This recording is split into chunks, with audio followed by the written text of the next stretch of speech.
Is Trumpism and the Republican Party, are they different?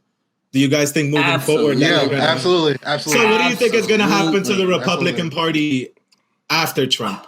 I think there's always going to be a divide, but at the end of the day, it's a power game, and politicians vast majority of Republicans aren't going to abandon the Republican Party, because doing so, you'd be ceding power. Politics at the end of the day is a game of power. It hurts the Republican Party, but it sounds cliche, but it's really going to be up to the people. Are people going to stick with the Republican Party? Actually, are people going to stick with Democrats, right? Because not only do you have this right-wing populism on the Republican side, but on the Democrat side, you have very progressive people like AOC, and the moderate Democrats do not fuck with that. The larger established, or at least the way I see it, the larger establishment of the Republicans and the Democrats who are more closer to the center, whatever that means, or more status quo.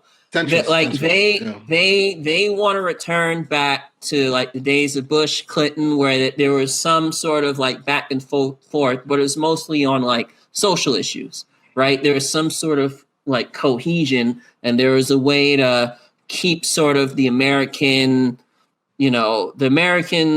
machine going, and people from the far left, not really far left, but people who are more left and people who are more right, like you have the Trumps on one side and progressives on the other side, they're going to want to have their voices heard. And there's really going to be a battle between, I think on both sides, it's going to be between a battle between the status quo and people who want change. That's just what it's going to be.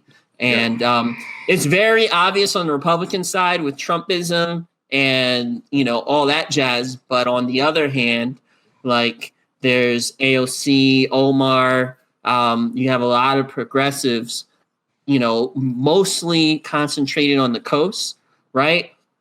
Where progressivism is very alive and very rich.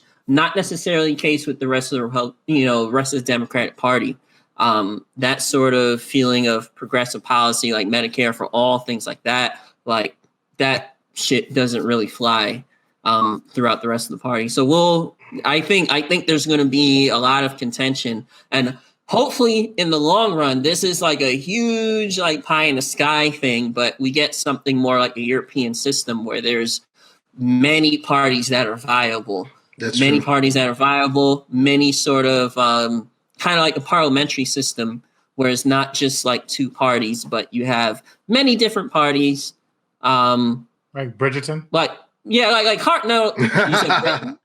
Bridgerton, it's a Netflix show. Oh, my bad. I think you said like Britain. Like, no, they kind of have like a two-party thing too. But like continental Europe, where they have like a whole bunch of parties influencing, and politicians are generally, at least as far as my knowledge, generally more accountable to the people than they are here.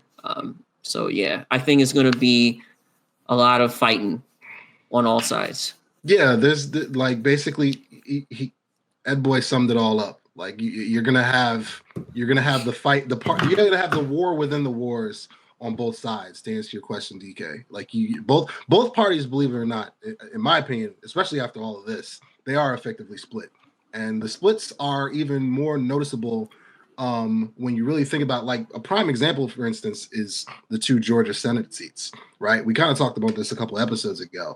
Both Raphael Warnock and Jon Ossoff. Jon Ossoff is more so a corporate Democrat through and through. Like that, there's just no hiding it. Like he did an interview with Axios TV. We mentioned this a couple episodes ago. They asked him about everything, all the progressive agendas, Medicare for all. Nah, I don't fuck with that. Green New Deal. I don't fuck with that. Universal basic income. I don't fuck with that either. He wanted to win. He wanted, but $2,000 checks directly in the hands of Americans. Yeah, I get with that, because I have to get with that, because that's going to get me this seat. Plain and simple. Raphael Warnock, on the other hand, he's way more progressive. He's down with a lot of that stuff. Like him, like he was like Andrew Yang was rocking with him from day one when he got down there. You know, what I mean, Yang was rocking with both of them. Yang gang, he's gonna run for mayor in New York. Sidebar. Yeah.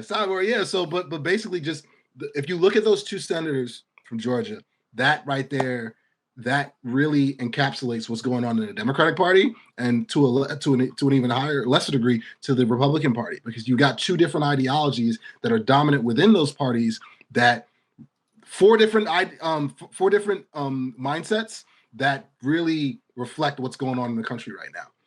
And basically, whoever comes out of that will get the respective nominations when the presidential election comes up to 4 years from now, and even 2 years from now, I believe, for the gubernatorial and other races, House races. So this is politics, bro. This is politics. It's a lot of layers, man. It's a lot. It's really on some Game of Thrones shit, bro. It's a lot of battles within battles, man, and sub genres, so to speak. So yeah, it's a lot going on.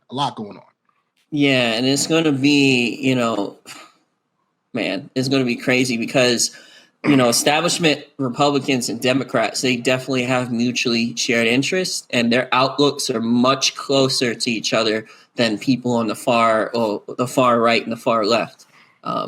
Much more aligned. So you're going to see, in a weird way, you're going to see a lot of cooperation between Democrats and Republicans when it comes to the inner workings, because they're going to be like, I don't know who these new people, I don't know who the fuck are, but we're America. We're going to keep this shit American. We'll form like Voltron, and we'll have them